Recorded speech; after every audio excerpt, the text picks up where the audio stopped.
Okay, excellent. Good evening, residents of Litchfield, and welcome to the December 4th, 2019 school board meeting. I'd like to begin with the Pledge of Allegiance. I pledge allegiance to the flag of the United States of America and to the republic for which it stands, one nation, under God, indivisible, with liberty and justice for all. Have any revisions to the agenda this evening? We do not. Excellent. Summary of non-public actions from the 20th, 2019. Mrs. Harrison made a motion to approve the non-public minutes of November 6, 2019. Mr. Myers, second. Motion carried 4-0. So this evening, presentation will be with GMS, the Unified Arts, I'm sorry. So I'll turn it right over to you, Mr. Thompson. Thank you so much. I'd like to begin by thanking our team of teachers. I'm sure they need no introduction, but Mrs. Pavel-Tamel, Mrs. LaBelle, I love that they vibe. Just have the same year, that confused the kids. And Mrs. Stevitt, who's our art teacher. I'd also like to acknowledge both Mrs. Pavel-Tamel and Mrs. Stevitt for helping kind of boost my knowledge of Wii video, because this is only number 2. But I was amazed one day. I went into the art room and they had created a sound booth out of a cardboard box. Well, yeah, it was like one of the privacy shields, and then all of my smocks to dampen the noise. So it was like smock box. So the sound is getting better. We still don't really have professional sound recording equipment, and movable stuff. So I bought my son's at-home speakers so we can turn it up when need be. But they did a wonderful job of providing ideas and input. What you'll see tonight is how the Unified Arts program has evolved really over the last few years. But in particular, this year we're doing a couple things that are exciting. I'm going to let the video speak for itself. And after we see it, there'll be a period for questions. And our teachers have agreed to stay and answer any questions you might have. So without further ado, it's about 15 minutes.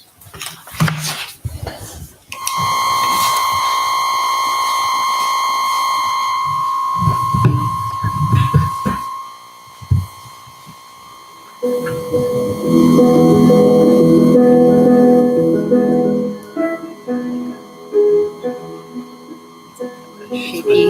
It's when the kids speak.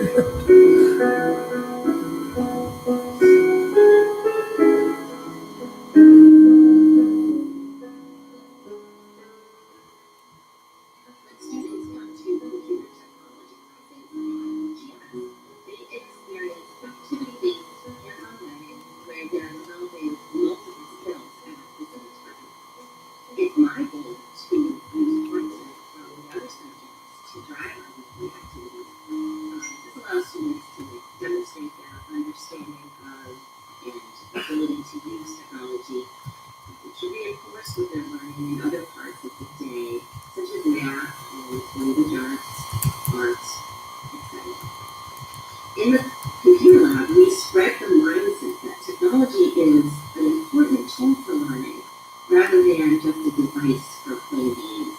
Students are challenged to access their files, create, share their documents, all while demonstrating what they've learned. This fall, students in grade 4 were challenged to be creative writers. We used Google Drawing to select, drag, and drop words from a thing onto a canvas that put together a spooky Halloween story. And students needed to make sure they were choosing the correct words to make a proper sentence. We also used Google Slides to read the story. This challenged the students to write and type a story, and then copy and paste over and over again emoji images that would replace chosen words throughout the story. Students in grade 2 were also writers. They first were challenged to build a scarecrow by dragging and dropping body parts of the scarecrow onto a canvas, and this included an image of their very own faces, so their scarecrows looked like themselves.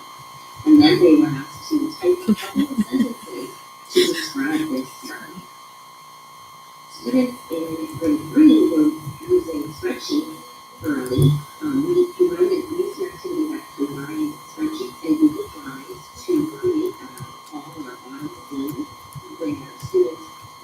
dragged and dropped totally leaves onto a tree. They had a certain number of red, yellow, and orange leaves. And then they created a graph in the spreadsheet that said how many red leaves, orange leaves, and yellow leaves were on the tree.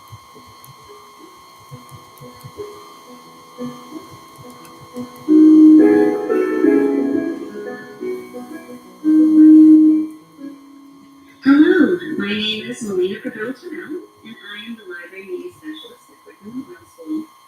Technology has certainly increased in the Learning Commons this year from 4 Chromebooks to 20, which makes it easier to use in lessons to teach the students about internet safety, digital citizenship, critically analyzing websites, and online media.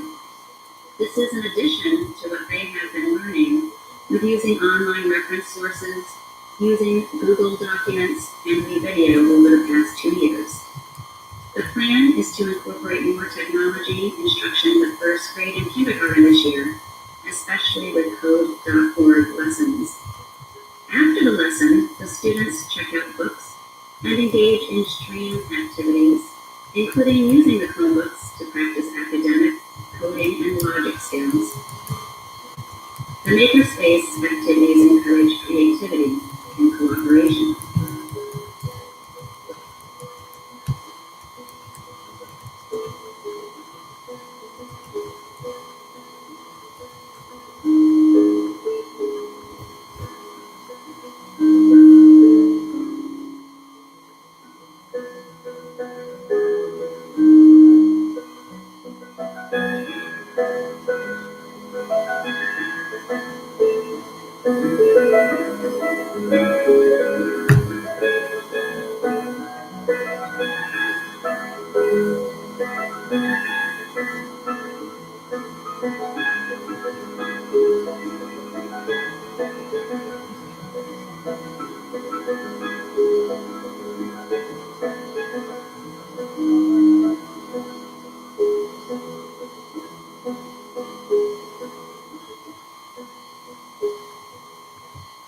Hi, I'm Kristen Starrett, the art teacher at Brooklyn Memorial School.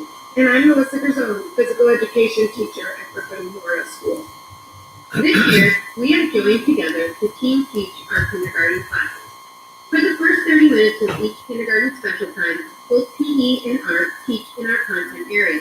For the remaining 20 minutes of class, both classes combine to team teach. If weather allows, both classes go outside to various activities, including guided movement-based activities, chalk on the pavement, reading on a blanket under the shaded structure, nature exploration with partners, and scavenger hunt type activities. If weather causes classes to be inside, various stations are set up in the gym. These stations are STEAM-based, focused on problem solving and exploring shared ideas in small groups. Stations are changed based on involvement, interest, time of year, adding new and different activities throughout the year based on themes. Some of the benefits that we've seen thus far have been social learning in the larger setting with more than just their own class, working together and making good choices, social development and group-based activities, problem solving in various situations, both social and academic, learning about respectfully sharing thoughts, ideas, and materials with one another, using the maker spaces, and it's been a great chance for us to collaborate within our UA team with both guidance and kindergarten teachers to meet all of the students' needs.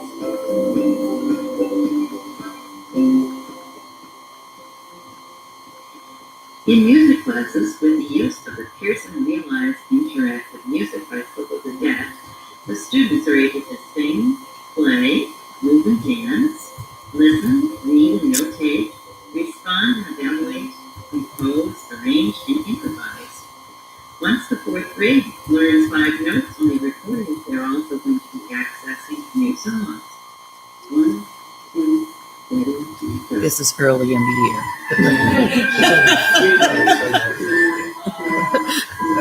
Rest,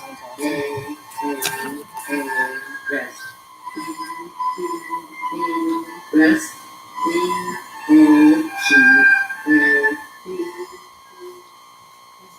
Our students use various types of audio tracks in Pearson, with and without voices. There are interactive performance and practice tracks with notes and words that light up. There are also interactive activities, such as the thunderstorm from Beethoven's Paschal Symphony, with movable tiles for the children to determine the order of the orchestral music. This is Mrs. Quimby's class playing our Precipitation Day percussion ensemble that we showed pictures of. Here's our first item right here for our women. Number 1, boys and girls.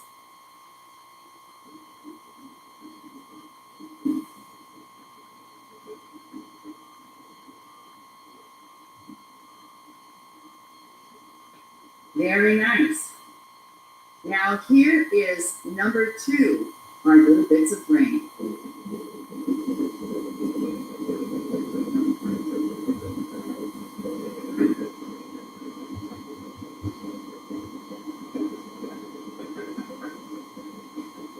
Very good.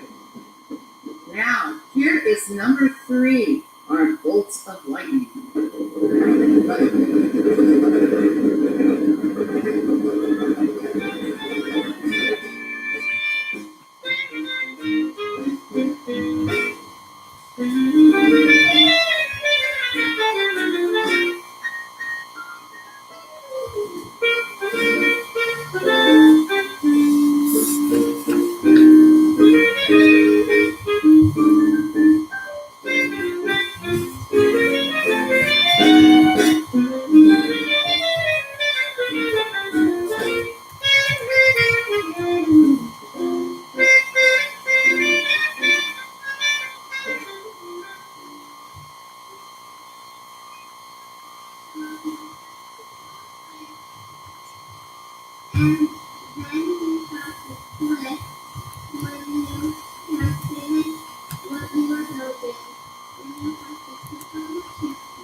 Yeah. The little papers with the names on them. How they were making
They engineer their own instruments. In Mrs. Doucette's class. Ready, go.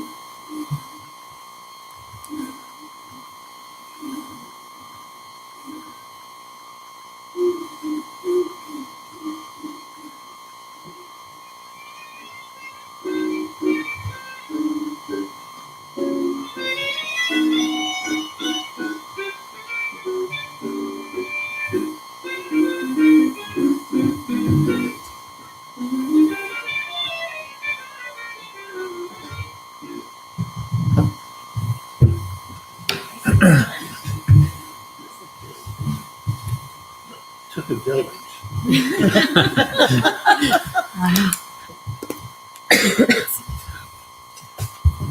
So I hope what comes across is two things.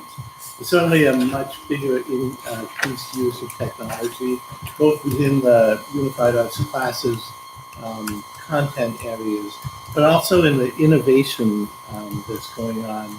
So last year, Mrs. Gravel-Tamel added lots of maker spaces. This year we have 20 Chromebooks instead of 4. This has made a big difference. In addition, Mrs. Starrett and Mrs. Garzone are trying this kind of movement, problem-solving based thing with the kindergarten students, because frankly, 50 minutes is a long time for a single activity for kindergarten, and this is the way to kind of expand their social interaction, that kind of thing. I'd like to invite you to ask any questions that you might have, and they'll be happy to answer them, I'm sure. How's the co-teaching working out with phys ed? I mean, I think that's So- really terrific, and I know the high school does it. Yeah, in some it classes, has, it's worked out nicely, and we're always changing our activities, which makes it like more fun for the kids. And, you know, if we see something happening, like we did all these scavenger hunts, and we laminated them, and they were like nature ones, because we didn't have snow on the ground, and we could find things like leaves and, spiders and flowers and other things. So, and then we were sitting there one day, and our portraits came back from when us teachers had our pictures taken at the beginning of the year. And I looked at her, and I was like, we should make a kid scavenger hunt. So we took all of the pictures, the little tiny pictures of the little kids, and we put them on a piece of paper, and that is their favorite scavenger hunt. But it's kind of like evolve stuff like that, and it helps them learn people's names and find friends. So they're like, have this big scavenger hunt with all these pictures on it, and they're like, oh, I found that kid. I said, do you know what that kid's name is? Go find out. So then they go over, what's your name? So great. we're trying to foster that sort of socialization through these activities, and it's evolving. It's ever evolving. And now we're stuck inside because once they go out for recess, they have wet gloves and hats and jackets and stuff. So we're not going to bring them back out. But then there's times when we have an activity going on in our classroom. So there might be a week we don't do it. I'm thinking that Mrs. Garzone's going to take them out for snowshoeing, so that during that week they'll go snowshoeing instead of doing it. But it's flexible, and that's also nice. So the kindergartners are on a 4-day rotation. So each of the classes, on your day, you'll have one of the classrooms as art class. Yep. And then the art class and the gym class, whoever has art and gym that day will get together. Yes. So that rotates as well, right? It does So it's a rotate. mix. It's not always the same. It's two not always the classes. same too, and they That's nice. do rotate. That's nice. Anyone else have any questions? Liz, do you have any? Nope, I already asked them. We're all set. All right. Well, thank you very Thank you much. for coming in. Okay. Thank you. Good job. Thank you. Well, I have another question, just since you're here.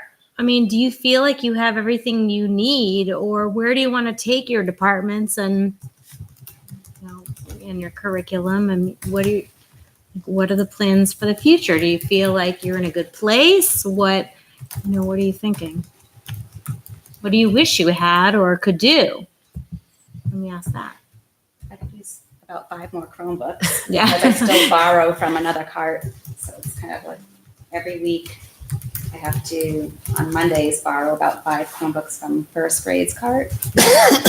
And they're not the same as the other ones too. They don't have like the flip camera. And then I have to bring them back on Friday, charge them, and do it again. So it would be nice to just have everything in the Learning Commons ready to go.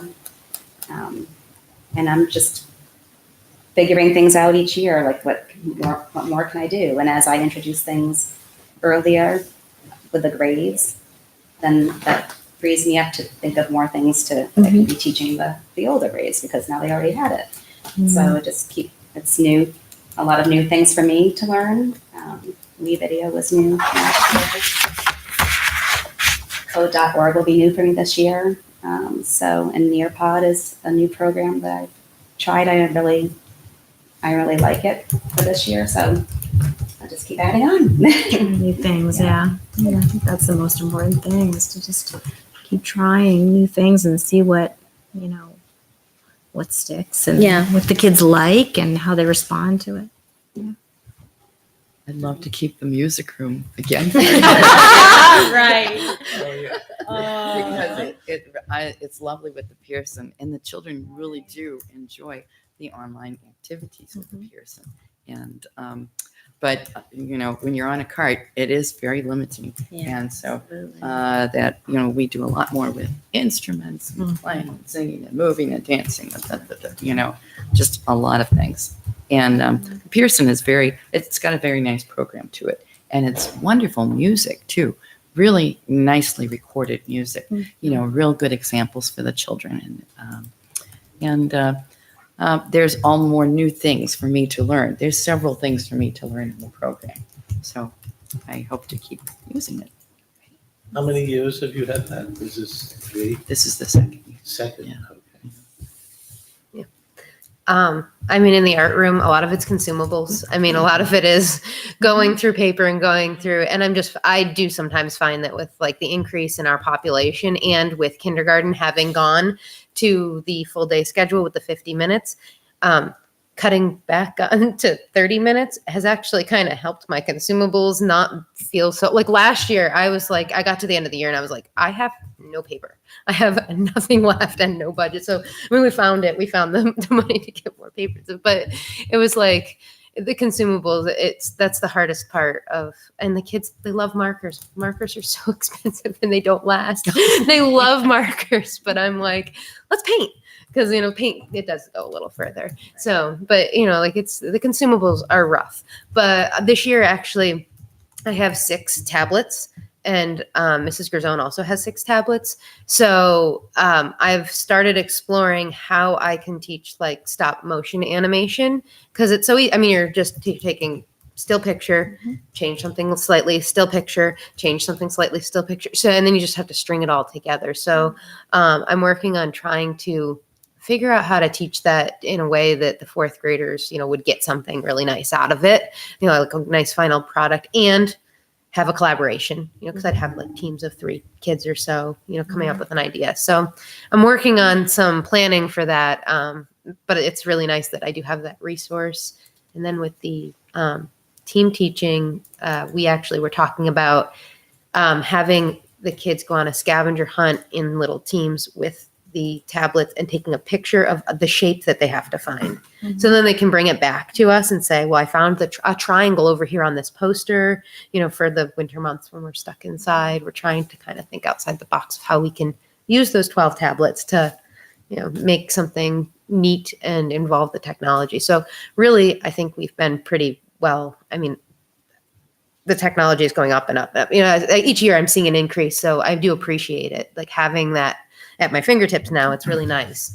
And I didn't know I was getting them until like I came into school one day and there was a box of tablets. So it was like a nice surprise, but I didn't really have too much time in the summer to play them because I didn't even know I was getting them. But I've had a chance to kind of look at them and play with them a little bit. So working on some lessons plans for them. So I'm excited.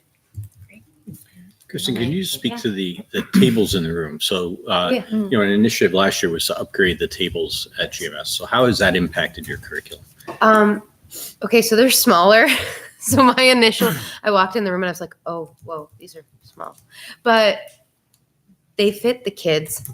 Like I had these huge, high school science tables in my room before, and they were huge, and the kids were kneeling on the chairs. And it's more, when I first came to Litchfield to teach, I was like, wow, the kids can't even reach the table. So, I started the wheels turning of like, okay, how can we do this? What can we do? I talked to Scott. He's like, oh, it's a budget request. So then eventually, I did get the budget request in after finding what I thought would be the perfect furniture.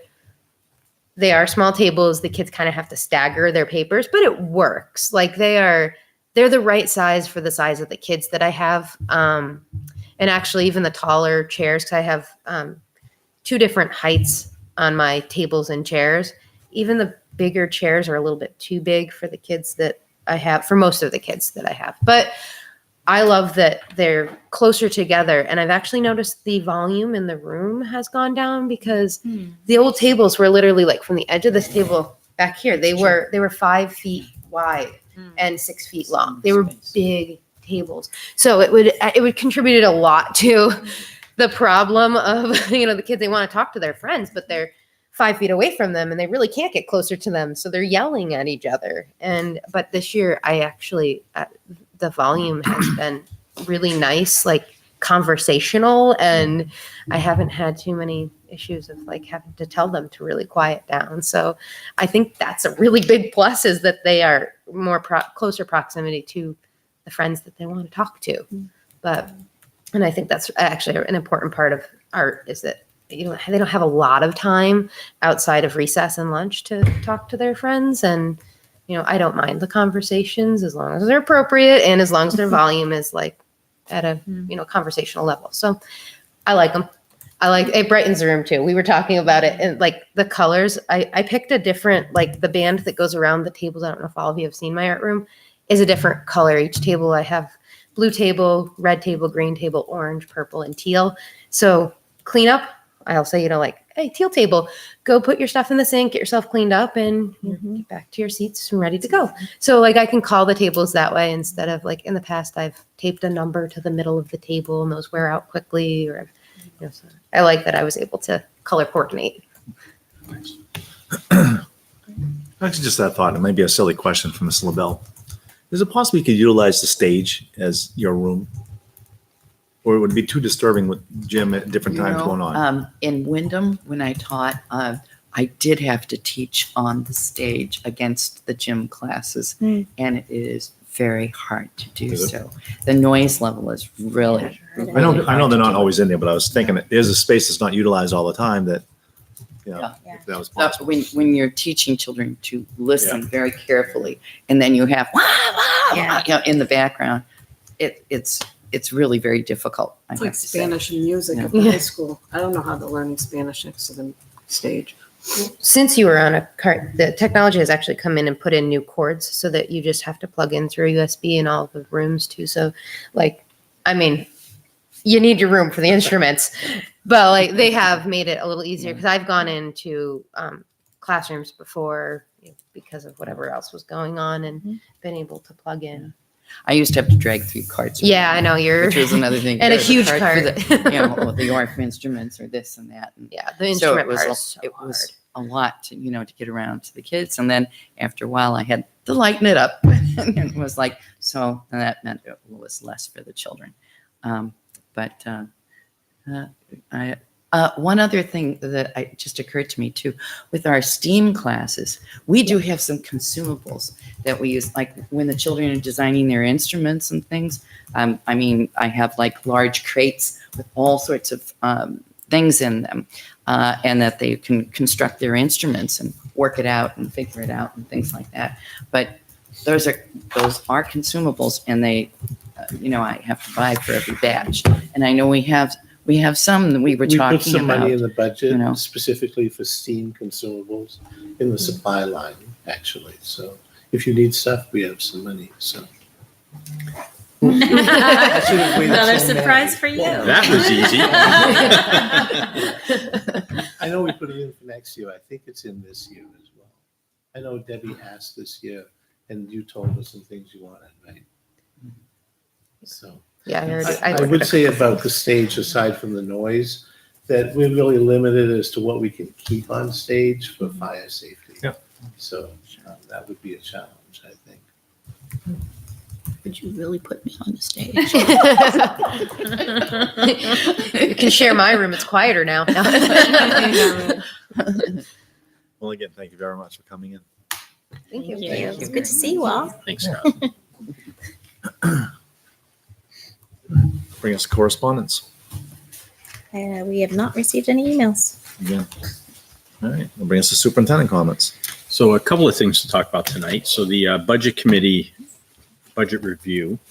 So the budget committee was scheduled to meet with us on Thursday, and Corey and I were going to meet with member Cutter on Monday to review his spreadsheet analysis of the budget.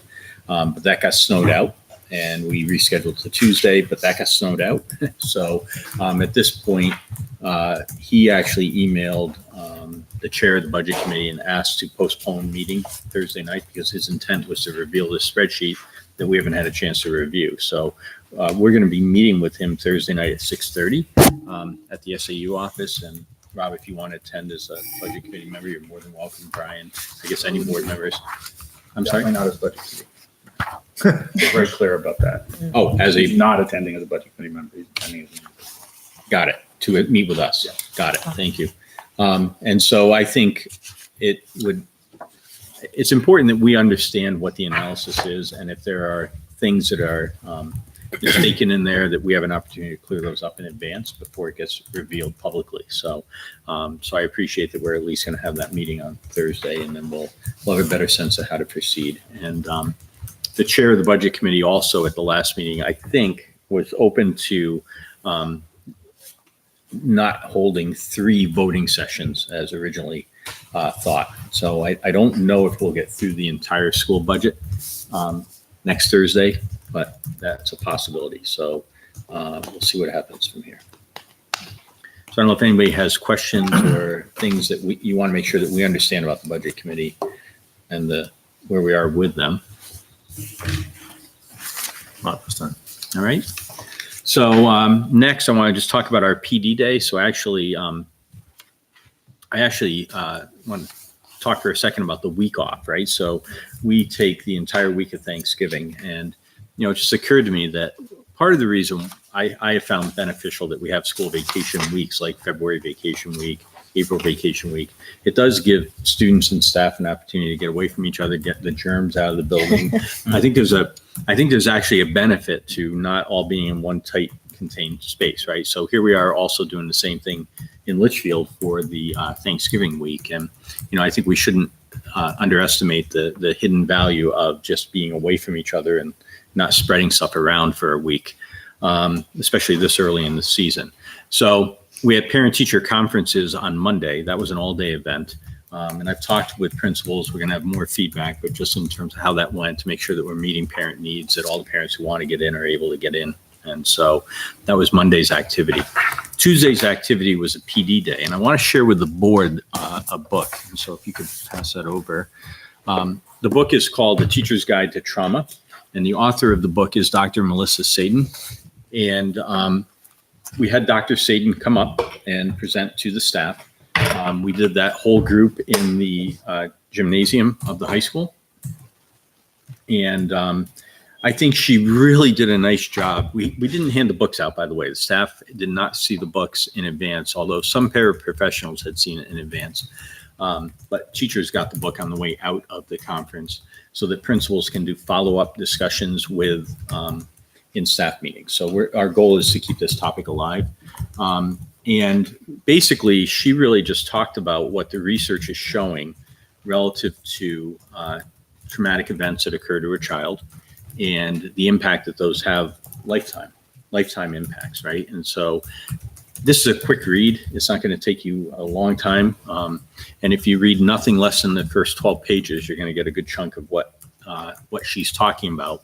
The rest of the examples are then sort of practical examples of what she introduces and outlines. So I encourage the board to take a look. And if at some point you're not sure what to do with the book and you want to give it back to us, we'll take it because we'll share it with another staff member to keep passing it along. So, but at any rate, I just want you to know that that's what the topic was.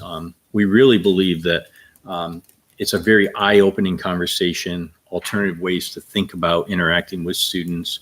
When you have students that are exhibiting behaviors, trying to get to the root cause of that, because if you can address the root cause, you can better change the behavior and move forward from there. And so I think that, we've got work to do. It's going to be a slow process, but our resiliency task force, which is charged with trying to figure out how to help all students to do better and become more resilient, helped to organize this event and to bring this in. And I think we're on the right path with it. So, Principal Thompson was there.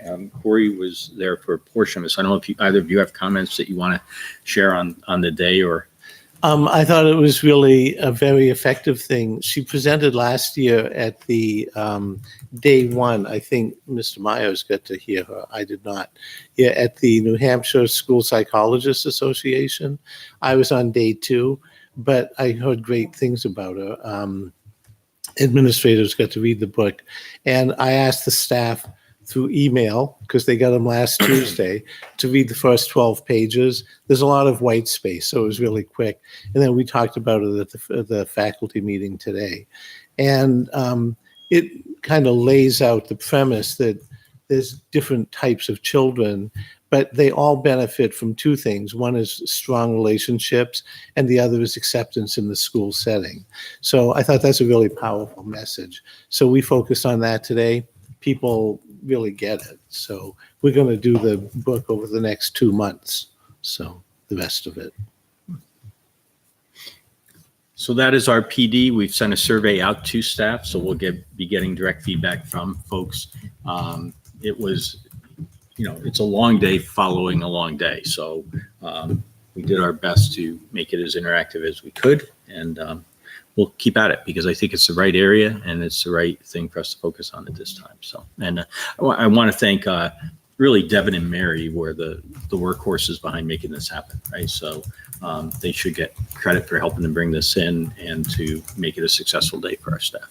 And then my last thing I want to talk about are snow days. Because not only did we have a week off, we then extended it by 2 days. And so just a couple of thoughts for the board. So I have to tell you, Sunday, the email or the texting started at 8:30 in the morning between superintendents because we're all watching this thing come in. And there were a bunch of us who thought we were going to get away with a 2-hour delay on Monday. And when well, let me talk about Monday because the forecast for Monday was wrong because what they were telling us is that once the snow stopped around 6 a.m., which would be perfect to have a 2-hour delay, get everything cleared and school reopened, right? Then freezing drizzle was going to start. Well, the last thing you want to do is have students and staff at school with freezing drizzle. So, we all hop on the closed school bandwagon and announce it all Sunday night. And when I saw freezing rain, I was just like, forget it. You can't win with freezing rain. So we have to shut down. And then what happened? Freezing rain never occurred. We probably could have gotten away with a 2-hour delay on Monday, but it was a cancellation day. Then we come into Tuesday where all the models were saying that the storm was going to kind of do one of two things: hover in the Gulf of Maine and dump a ton of snow on us, or pull out into the ocean and really have nothing. And so we all decided to wait until Tuesday morning to see what happened. Well, honest to God, I woke up, I go downstairs, I put my blinds up. I've got a half an inch of powder on my car. I'm like, oh, it's beautiful. We can get away with a delay. And then I checked with Litchfield and they're like, no way. We got hammered down here. We did. And there was, I kid you not, there was a line in Bow where it's like you go right where 89 comes in. And it was like, all of a sudden I was on the other side of the line and it got bad. So we all had to cancel. And I think all the schools that did the delay and then had to upgrade the following morning, realize that waiting to see what really happens is important. So, I do get pressure from people that they want to know as quickly as possible and they want it to be announced in advance. But had we announced a 2-hour delay, we would have been upgrading to a cancellation that day. You can't win. And if we had announced a 2-hour delay and it blew out and nothing occurred, we would have had a 2-hour delay for nothing. So, yeah, I just hope people realize that it was literally all day Sunday monitoring weather, talking to other superintendents, trying to figure out what to do, talking to the road agent, gathering the data, monitoring weather reports, all that stuff. And in the end, I think the right 2 calls, I think 2 cancellations is what we had to do. But anyway, so if you hear anything from people, I just wanted to kind of say it publicly. It's not, I really don't wake up and look out my window and decide north of Concord what to do in Litchfield. It's a lot of science that goes into it, and we do the best we can. So. I didn't see or hear a lot of backlash or complaints or neither anything did I. like that. I don't No. know if anybody called the Anything about the SAU plows or instead. contacted other school board members, Yeah. but I think the right calls were made. And Both days, I agree. Yeah. And hopefully everybody Definitely signed up for the Tuesday. alerts Yeah. at this point in Right, time, right. so they're getting the notifications in a timely manner. Everyone did like the touch at the end. They did. They They liked did. hearing from the girls. Yeah. Well, that as I was doing that call, I'm like, come here. So they got a kick out of it. They wanted to know how many viewers they got because they're all on YouTube videos. And I said, that was 1,676 homes in Litchfield. Yes, we have viewers. So anyway, they were happy about Well, now it. they're famous. They're famous. They're famous. At any rate, it's really, again, it's a team effort to figure it all out. And I think it came through. So I appreciate that. I know that we had, another piece that we continue to tweak is just all the internal parts with making sure that our contractor who clears school grounds gets everything done, because we do have staff who come in on snow days. I mean, our year-round staff work year-round, and they either come to work or they take leave time that they've earned. But if they're coming to work, they need to be able to park and get in the buildings. And so we're working on all those pieces to make sure that everything comes together. And I think we're there. I just driving here today, I think over the next few days, now it's time to push back the snowbanks. Yeah. Like we normally have to do that in January, but we have to do it Already? now. They are just massive at the Some end of big the ones. places. So anyway, so that's what I have for you. And I think that that's good information, I mean, for the public, because I know that some of the feedback that I heard is it's tough for parents that are working to find out in the morning, try to either find sitting for children or just communicating with their job, what they have to do. And it's just difficult. Like you said, you don't want to call it too early, and you don't, so you're better off waiting till the last minute. But it does put a strain, I think, on the public as far as, okay, now I have to take care of myself. But Tuesday, I think nobody was getting out anyway. I mean, I saw more of that. The people weren't getting out of their own driveways. Yeah. And a reminder to the public that if you're ever curious, we post it on MUR and on our website by 5 a.m. So those are like, you can go and get the info. It's there if you want to go and get it, seek it out. But then we push into people's homes with a phone call and an email at 5:30. And I do that on purpose. I just give that extra half hour. I just can't call somebody at 5 Talk to a.m. my superintendent, Why, what's he do? 5:00. Then I turned on the TV and looked for Litchfield. Like, we're all awake. Everyone's having a conversation in the hall at 5:00 in the morning. Do we have school? I don't know about you guys. And I did appreciate that Andy was on the air. He did give a shout out. Yeah, he's like, I just heard from the Litchfield superintendent. My kids are in Yes, school. that's And I was right. like, all right. So the call went out. I knew it. If you got there. That's funny. Anybody else school board comments, unless you have something else? No, that's good. School board comments? I just was reading your report and I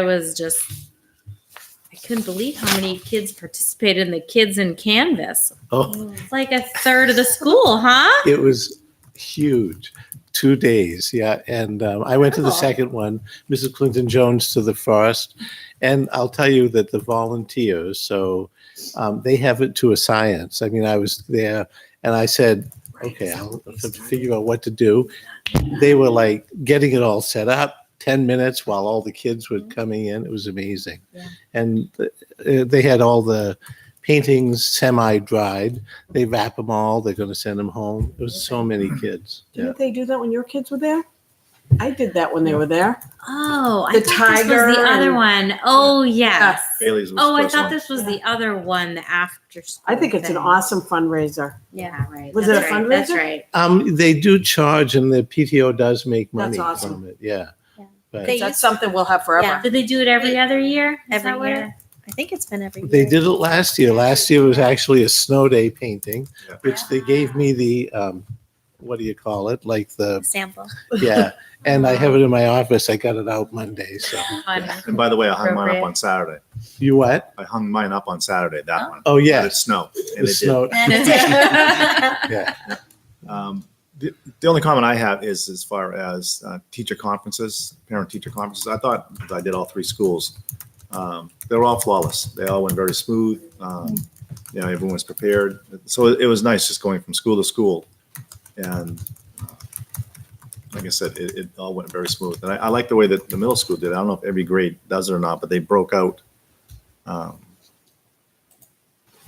different parts of the curriculum.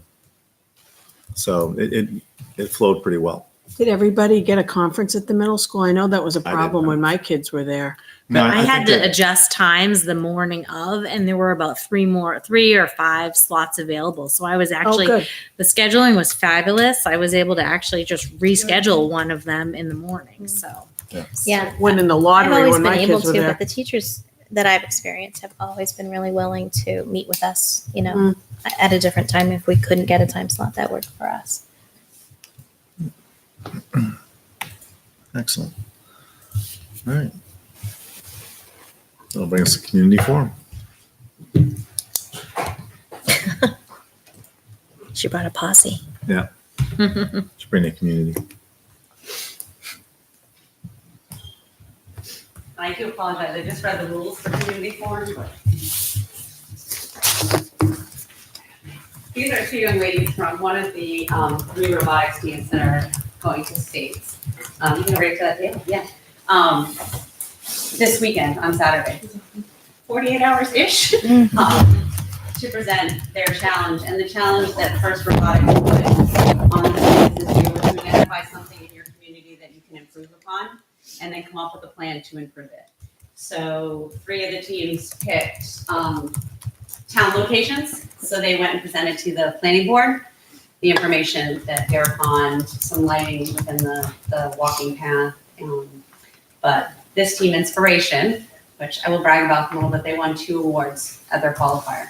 And I haven't seen the team win 2 awards at qualifier. They were second on the robotics table out of 21 teams. I think we're at that competition.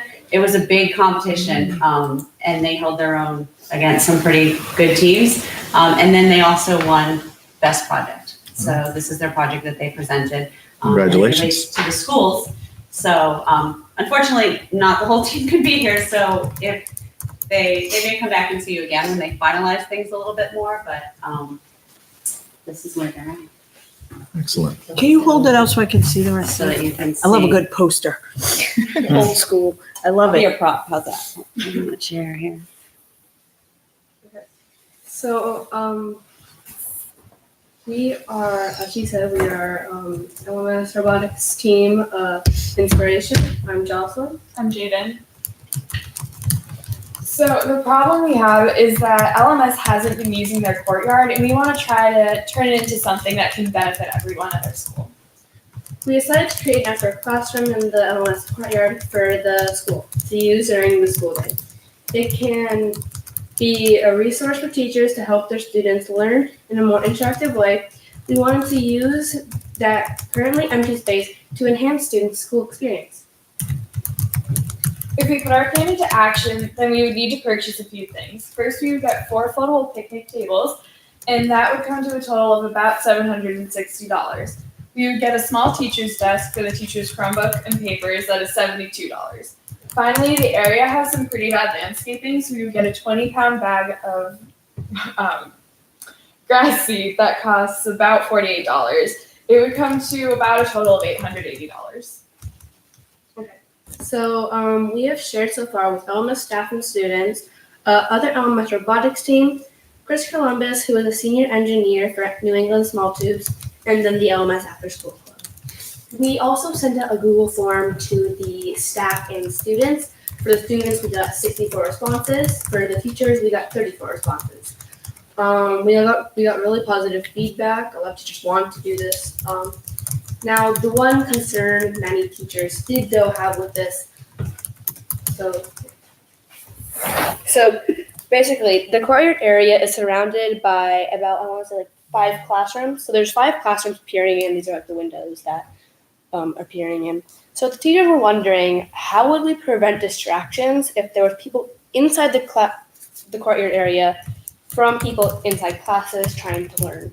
we said that there could be certain times of day where the teachers would put down their blinds to prevent any distractions from learning. Some of the benefits of an outdoor classroom is that it improves students' grade point average and it seems to reduce stress and symptoms of ADHD. There have been a number of other schools that do have outdoor classrooms. Do you have any interesting questions for our inspirational team? I know who your mother I don't know if they're interesting questions.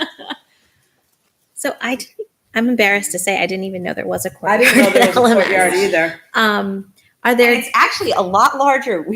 Some of the fun was teaching kids how to measure because we Uh-huh. went out there. The kids had never been out there. Yeah. And so when you get out there and you start measuring from one end to the other, and they did do it on Google Maps and they measured it that way also, it's like 3 classrooms worth of space. Oh wow. There's the cement pad that you could put tables on and do stuff, but then there's like a middle section where you could have like yoga mats that kids could sit and read underneath. And like, so it doesn't look that big, but when you get out there and you start putting the ruler across it and the tape measure, it's a lot larger than we thought. And there's a really pretty tree right in the middle, right? Yeah. That's kind of a nice, so there is something there already.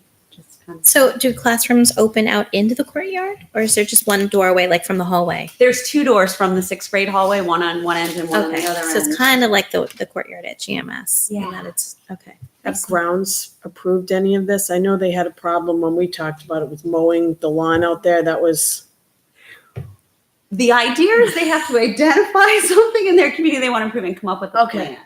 plan. And so again, the girls thought very practically about, we don't want something that's going to cost a ton, because they immediately, when they started talking about it, said, "Can we really do this? No. Can you really do this?" So I love your quote at the bottom. What's it say? It says, "When someone says you can't do it twice and take pictures." I think that's fantastic. We were also hoping that in the courtyard we could plant some flowers or fruits and vegetables, and that we would have a summer program where students would come and water the plants. someone says some type of club that would help with that upkeep and landscaping. Sounds like Claire Chu might have a hand in I was just thinking this. Claire Chu. No, the girls really have been fairly independent. No, she No, the would reason I want to say- help with, help with with it. the veggies. Because that's what you want to do at GMS. Yeah. Oh, okay. And you could thin out the butterfly garden at GMS for your flowers. That was cut back a lot this fall. Yeah. Oh, good. And now they have some extra money in the budget. I was just reading about it. What? Infrastructure. This is kind of outer structure. Kind of. Well, that's impressive. It would be nice if we utilize, and I said about GMS also. Yeah. The courtyards. I mean, we have 2 big courtyards and 2 schools that just sit there. And kids love to be outside. So to have a Absolutely. space that, it's hard for me because technology wise, screens you can't really see in the Yeah. Chromebooks and stuff like that. But there is that idea of the spring and the fall. And they even talked about what to do in the snow. Do you guys remember? I'm pretty sure that it would not be used during those snowy seasons, but of course during the spring and early fall it would be open. Yeah. And making the table something that could be moved and folded up so that, they're protected and, They're also waterproof, so if it did rain or snow, they wouldn't be damaged. That's great. Good job. Good luck this weekend. Thanks. All right. Well, thank you very much for coming in. Great job. All right, I think that's all of our community. It's here.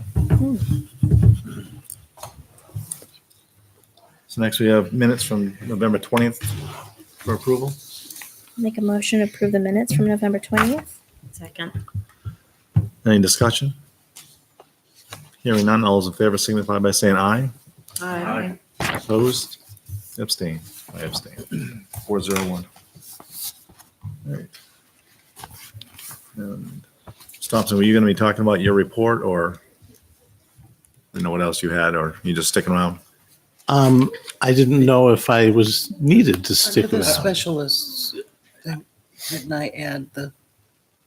The special, yeah, but I think We're all set. you're all set on the Yeah, specialist I didn't questions. understand what the X's were, but we're all 100% okay, all set. okay. I So guess. we did some Yep. email exchange, but if any of the other board members had questions just about the specialist schedules and so forth, I think that's why we're making sure that everybody's comfortable with the way it's all worked out and allocation. I noticed it was in the packet, so that's why I was thinking. So, if, okay. Good. Have a good night. Thank you very much. I didn't know if you're going to go through parts of your report, so that's why I didn't say goodnight to you earlier. No, this is great. And then no meeting tomorrow. It's like my week turned around. Yeah. Thank you. Drive safe. And then boom, it's Friday. 12 days till vacation, but who's counting? All right, another week off. All right. Is it really only 12 days? I didn't even think of that. Oh, it's short this year. That's Yeah. why I said maybe my comment about the ties. I got to So get we it. get our Christmas on Thanksgiving. a Plus. Seriously? The dining report? Yep. So the district dining report. So I actually asked Lauren to go back and to add the 2017 data to the top of the chart because we made such gains between 2 years ago and last year.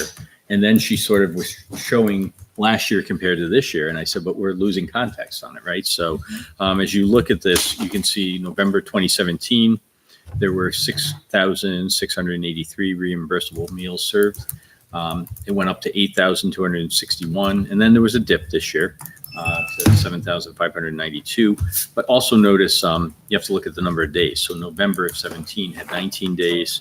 In 18, it was reduced down to 16. This year, it's 15 days. So, I wouldn't see that as necessarily a drop or anything to be concerned about. You can then take a look back at October where it went from 8,000 to 10,000 to 11,000. So it was a steady increase going across there. So That's good.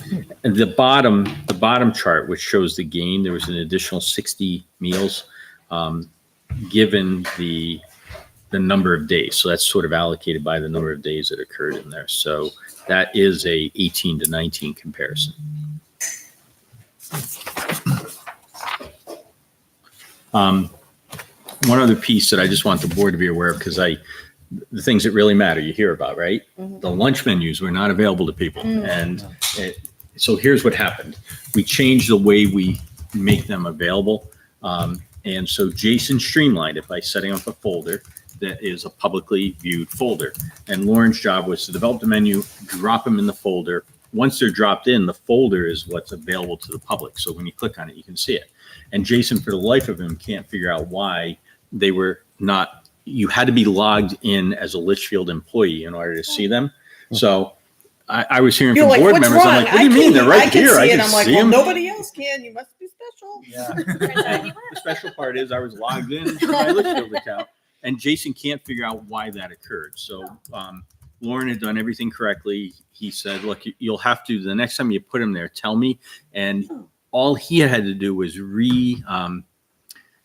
change the settings on that folder, and then they were visible again. So he said now when she puts them in, she just has to tell me there are new ones there. He'll touch the folder, it takes him 5 seconds, and it's golden. Great. So It was there Tuesday.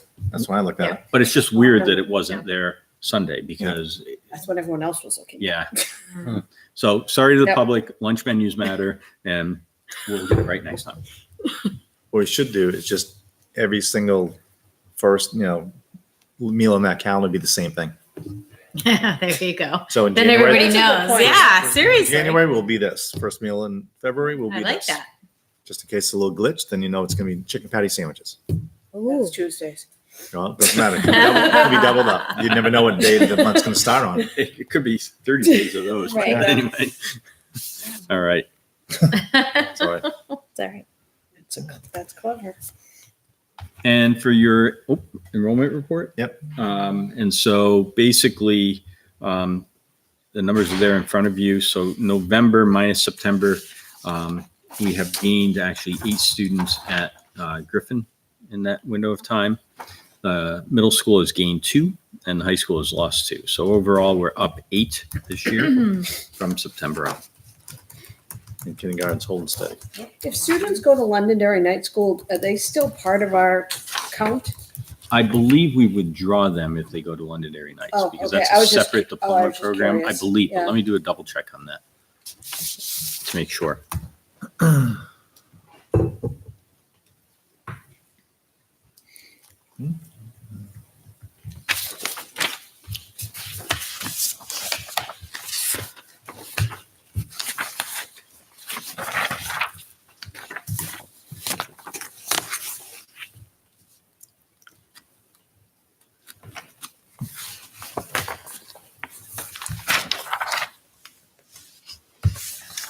Draft warrant articles. Yep.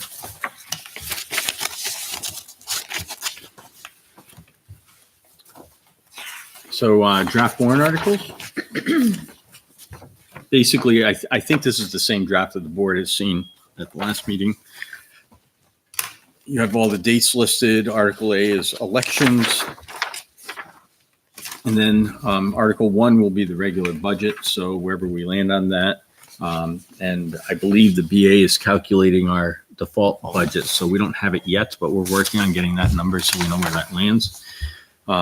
Article 2 is if we end up with a collective bargaining agreement with the support staff, which we're very optimistic that we're going to be able to do this, that would be Article 2 on the warrant. And then Article 3 is the question that if it were to fail, would the public allow us to have an additional meeting? So that instead of going to court, we would be asking the public up front whether we could do that if they could not support Article 2 as written. Article 4 is adding money for potential work coming from the capital planning committee. So we don't have a dollar amount here. We don't know what that looks like, but capital planning will be meeting before the next board meeting. And then Article 5, we've asked the budget committee to give us some advice on, and that's relative to a kindergarten education fund. Since we've already raised the money for kindergarten this year, we can just park that money in an expendable trust. We won't have to raise it again next year. And then if we were to hit the kindergarten threshold that triggered hiring a fifth teacher, the money would already be collected and in hand. So that's the concept with that. And so the budget committee is not advised on it. You know, if they say, yes, we like this concept, we would endorse parking the $102,000 that you already have and not putting it in the budget this year, we would do that. But we kind of need their guidance on it because the danger is that this fails and we pull it out of the budget. And then you know darn well we're going to hit the threshold and have to hire that teacher and pull it out of thin air somewhere. So. And as far as replenishing special ed funds, Was mine. Yeah. So that would be an additional one to replenish that account, right? From, yes. So let's add an Article 6. Do we need to replenish the capital reserve fund Not for at this buildings? point. Okay. What We happens put if it doesn't get $100,000 in replenished last year. Okay. then we have less money in them. for special ed? We would replenish it with, well, the pickle is that this year there won't be any special ed money left because that line is going to run tight to, well, negative, obviously. So Yeah. it would have to be surplus in the regular budget, but we'll come up with some language relative to what that can look like. Okay. And it was at 200 before we had to tap it? Was that right? 200,000? No, special ed. That was 104. Oh, really? I thought Yeah. we had I thought we had about 200. It got to 104 and they stopped funding it. Okay. And the question is, do you want that to be Article 6? Or do you want that before, Kindergarten. or even before Article 4?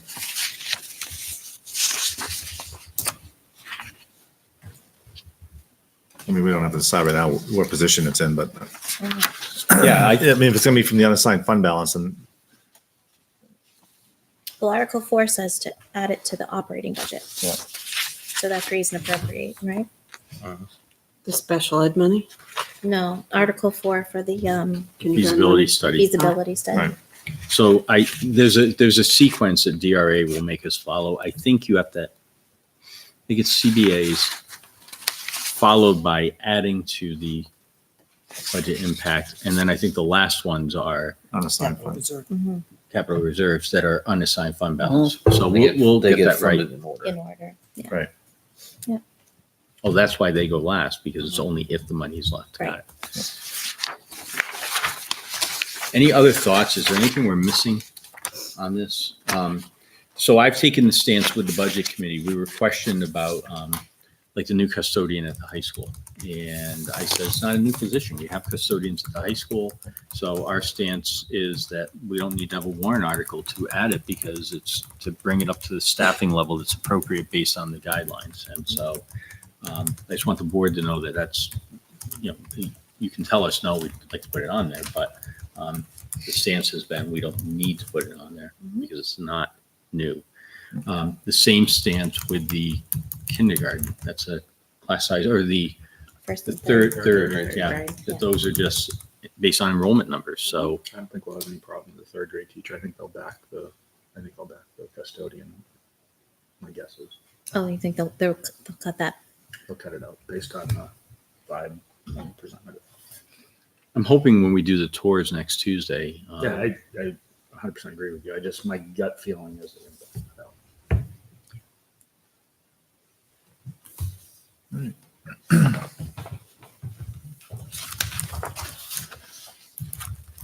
Well, if you have other thoughts, it's going to be a relatively straightforward warrant. There's not a lot on there. Yeah. The key thing is the budget. And the support staff contract. Right. That's key. Hoping we can bring one forward. All right. That brings us to new business. Policy ICA school district calendar. So you did the first read on it. This is really a realignment with the policy with the new collective bargaining agreement. And it basically states that school for students shall begin no earlier than 5 calendar days before Labor Day. And so that's the big shift in there, because the old language in the old policy was relative to what was in the CBA, but this is the new contract. Make a motion to approve second reading. I'll second. Is that what you're? Any discussion? Hearing none. All those in favor signify by saying aye. Aye. Opposed? Abstained. 500. Any questions on the manifest? We also have its signatures. Public input. We have no public. Not live anyway, here. So we'll go into non-public session. RSA 91-A:319.